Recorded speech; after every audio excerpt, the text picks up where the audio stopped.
Hey everybody, welcome back to the channel. Today we're doing a vlog series on my Ovation of the Seas cruise. Let's join me in Phoenix on the way out there to LA. Well, I'm flying in same day for my cruise. It's about 5:30 in the morning. I haven't showered. Here's all a mess, but we're gonna get there. We're gonna get to LA. Quick little flight on Southwest. Got a B boarding group even though I was late to check in, so hoping that this flight is not completely full this early in the morning.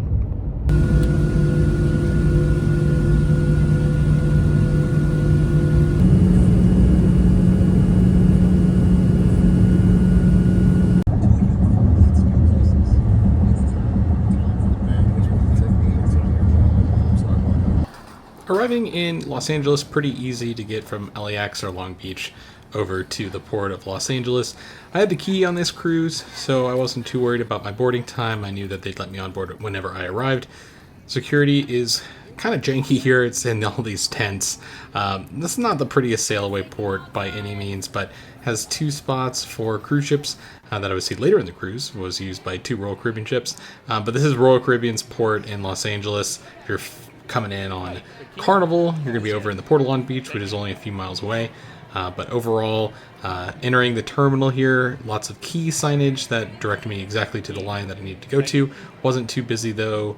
Arrived at about 10:50 in the morning and was through security really quickly, up the stairs and on board within minutes. I think Royal Caribbean just has one of the best boarding systems in all of cruising.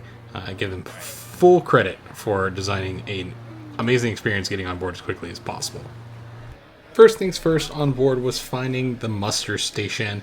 Royal Caribbean makes that pretty easy as well. You just have to physically check in at the station and then watch a few videos on the app, hear the emergency horn, so that makes it pretty easy. Alright, so we checked in at the muster station, got our reservations for all the free activities in the app. Now we're going to go ahead and drop off my bag at the key and grab some lunch. Yeah, but if it's not... The Key offers a welcome aboard brunch that's going to be similar to the menu over at Chop's Grill. So if you want a filet straight when you get on board, this is going to be your option.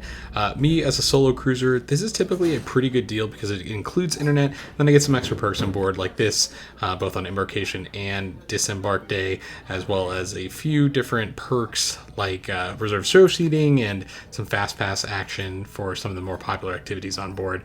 But a really nice little lunch. Love the mushroom soup, and then my filet was definitely on the smaller side on this version, but still pretty delicious. We are all done with the Key brunch. Now we're heading up to do the North Star for the free experience. See how that is. Maybe we'll cancel the paid experience that I have later on in the cruise. The North Star was definitely one of the big priorities that I wanted to do on embarkation day. And like I mentioned, I had pre-booked a paid experience a little later in the cruise, which you can always cancel on board for non-board credit. So that's what I did after this excursion, because basically got the full experience minus going over the side of the ship, which I didn't need to pay $40 for. Are you the home alone guy?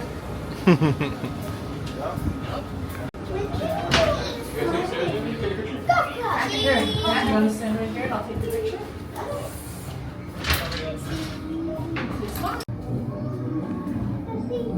Hey, Alexis.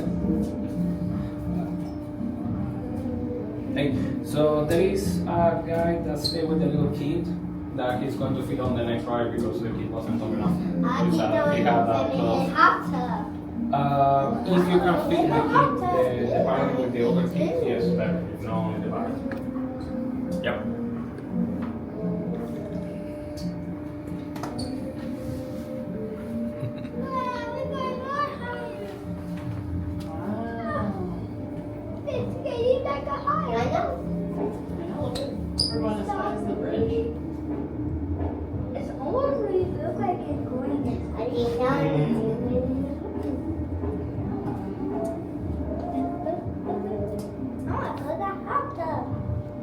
Look at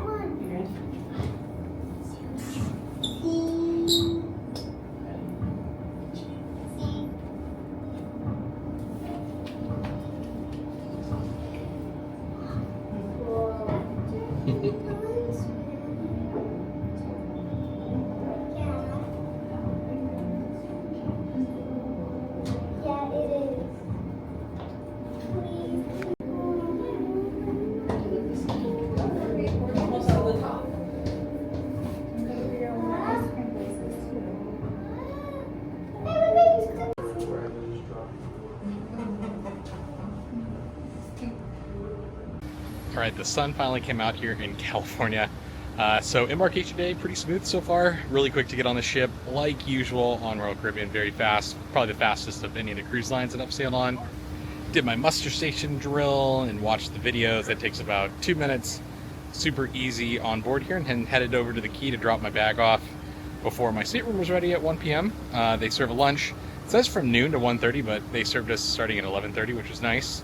Then they have all of the free activities that you can reserve once you get onto ship's Wi-Fi, and I recommend doing that immediately. So you have the North Star experience while it's in port. So it's not going to be able to go over the ship and over the ocean. It's just going to stay like upright above the actual decks of the ship. Still pretty impressive. So that's free if you don't want to pay like the $40 they're charging for the extended experience later in the cruise.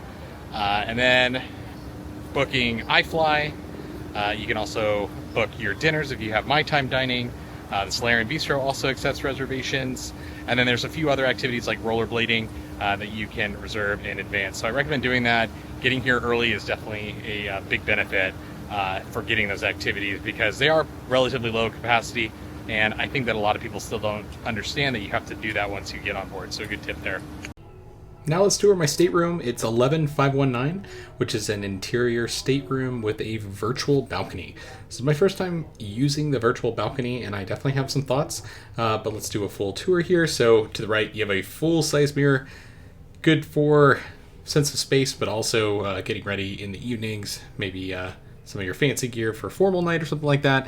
You have that right there at the door. Nice desk, though, with plenty of plugs available for you to use. Small little mirror there as well. And definitely interesting is the tea setup and coffee setup in the room, which is not something that's normally in a Royal Caribbean cabin. So very cool that they had that there. King bed over here to the right, plugs next to the bed, which is a rarity as well, which is really awesome. And then you have the virtual balcony with a small chair in front, so it kind of gives you a feel of what the outdoors is like. I really just used this on embarkation day, and then my remote to turn it off was not working, so I had to call someone later in the evening to get that fixed. But it's a little gimmicky, but kind of nice on longer sailings when maybe the weather is going to be a little bit more varied. You can kind of check out and see what it looks like on the outside there. Bathroom, pretty standard Royal Caribbean bathroom. And then I found this interesting that they actually have a lock on the mini fridge in these rooms, which is very interesting. I know the ship has sailed in different destinations around the world and wasn't really made for the American market, so there were these smaller differences throughout the ship. It was always fun as a cruise nerd to find and point out, but I did like the chair and desk setup in the room. Really good design of this interior cabin, so definitely comfortable if you wanted to share with one other person. Me as a solo sailor, plenty of space. So next up, I did want to try out the iFly, something I wanted to do on land, let alone a cruise ship, and they do offer this for free on board as well. You're going to want to get on board the ship's Wi-Fi as soon as you arrive in port. Sometimes you can fit it in there before you even step on board and make that reservation. It's 1 minute of flying time, plenty of time for me. It was a lot of fun. Had some key goodies from fruit dropped off there. Wanted to go try the fish and chips up on the pool deck as well for lunch. A little late lunch, a little snack. Was not all that impressed with the food, to be honest. But I was impressed by the bionic bar. It's always fun to see the robot bartenders, something you don't see every day. And just checking out the ship, seeing all the new facilities here. So cool, 270. We're going to see a lot more of this later on in the video. And I love that I was able to catch sail away from in here, these giant bay windows. Saw the thrusters fire up and push us off from the port of Los Angeles on to Ensenada, Mexico, and then a sea day. So fun little quick 3-night itinerary on this video. You're going to see a lot of shorter sailings on my channel. Just enables me to see as many ships as possible and bring all that to y'all. Beautiful sail away though once we got through the port, because there's like a federal prison and a bunch of container ships and things like that. It's not all that pretty, but once you do make your way past the breakwater, it's really nice. Seaplex, very impressive. Loved that they had different events in here throughout the cruise, including roller skating. We'll see more of this place in just a bit as well. But it was time for dinner, and I elected to try out Izumi, which is always one of my favorites on any Royal Caribbean cruise. So they don't have teppanyaki, as I've mentioned in the full ship tour on the channel. You can check that out on the channel now. But easy set menu. I got 20% off my meal because I had the key. So that's a great option available to you. If you have the key, you get decent savings on the meal. Sometimes you can find even steeper discounts in the Royal Caribbean app before your voyage, so just keep that in mind. And then it was time for the theater show. Very, very entertaining. I thought that the cast was really great.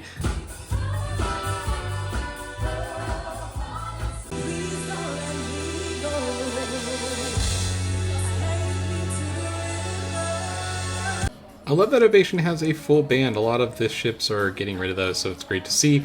Then immediately after that, they had sort of a technological display in 270.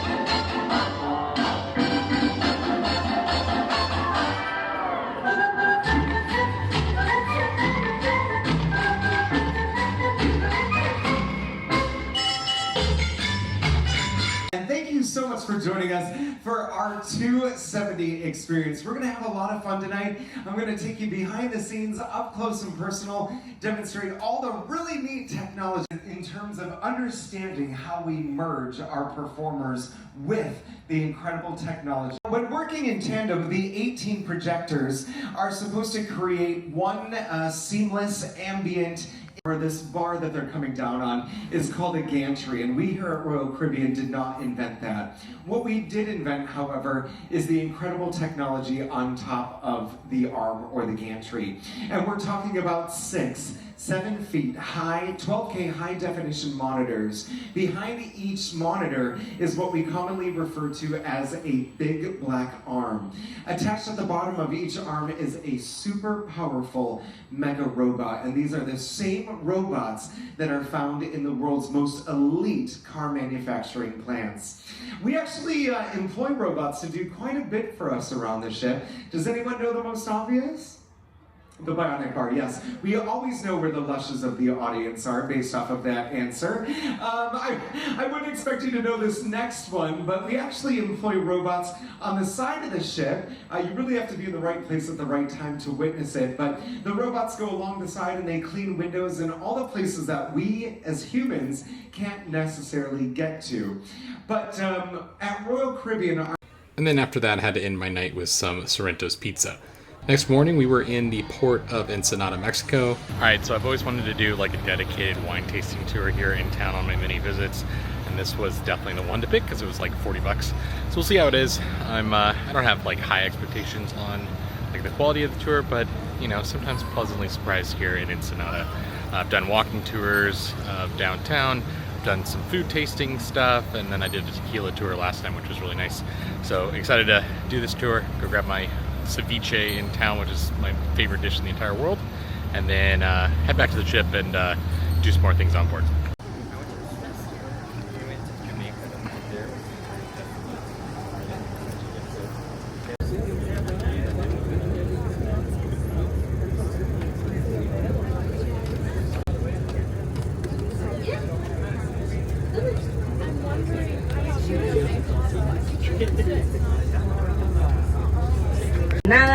And of course, welcome to Mexico. We are going to be together in California. This California is the most famous one that we have here in Mexico. This California is called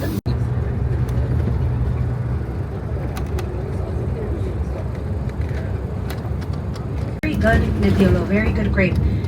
But now Italy is saying that our Nebbiolo of Mexico has to be classified water from very large wells. Where do the wells get water from? The high mountains, the high Sierras that we're going to start to see behind this one that we see variations. You're going to find wine from El Cheto in the United States. in places like Bevmo, Total Wine, and even Costco. That is how big of a company it is. Per year, they make on average 16 million liters of wine, okay? So that's where we stop, número uno. That's the room with the valley. We also get to see from here to your right-hand side coming up ahead. There are, if you put your hair down, ladies, they're gonna let you go through. But it just depends on the officer. Bottles of alcohol from you because, of course, Royal Caribbean wants you to buy alcohol from them, okay? So the security takes it away from you and returns it to you at the end of your trip. When do you get off of your cruise? Friday. So they give you your bottles of alcohol back Thursday night so that you can get off early Friday morning, okay? What I'm trying to say is, if you were looking forward to buying a bottle and drinking it in your cabin, that's not going to be possible. You have to wait until you get off of the cruise. Is that clear? Yeah. Sí, perfecto. All of this that I'm mentioning is only with alcohol. For example, I don't know if you have noticed, we have gone by a lot of trees. For example, all of these trees to your left and to your right, these are olive trees. Wherever the grape likes to grow, olive likes to grow as well. Olive trees. So today, we're gonna taste delicious vino and extra virgin olive oil from both of the places that we visit. In my opinion, LA Cheto, the first place that wins today. We're gonna be together all day. We're also all peace and love, okay? We're not gonna fight. We are especially not going to fight over seats. If you do not like your seat, there are seats that are open, so of course you can take them, but please do not take somebody else's seat. Do we have a deal? Sí or no? Sí? Whatever you do not wish to carry, you can go ahead and leave on your seat or above your head. There's more storage as well. For example, sweaters, because outside it's gonna be a little bit hot.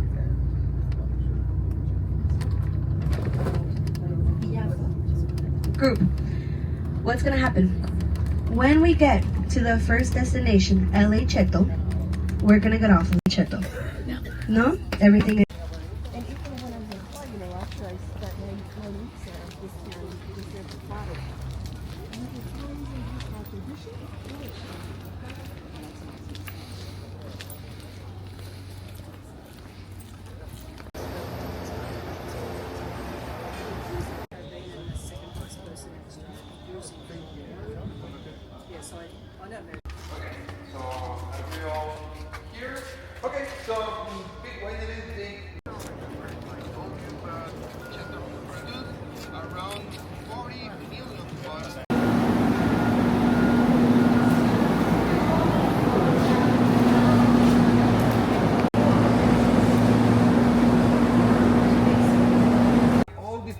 that we saw before was made: the receiving of the grape, the stamping, fermentation, and barreling. You're all right. Just give me the wine.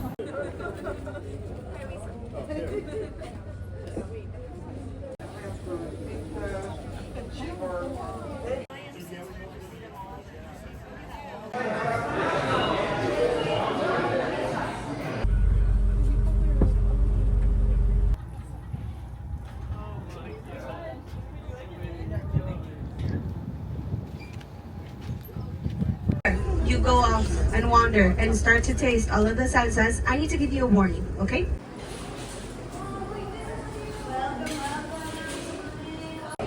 Thank you so much. This is the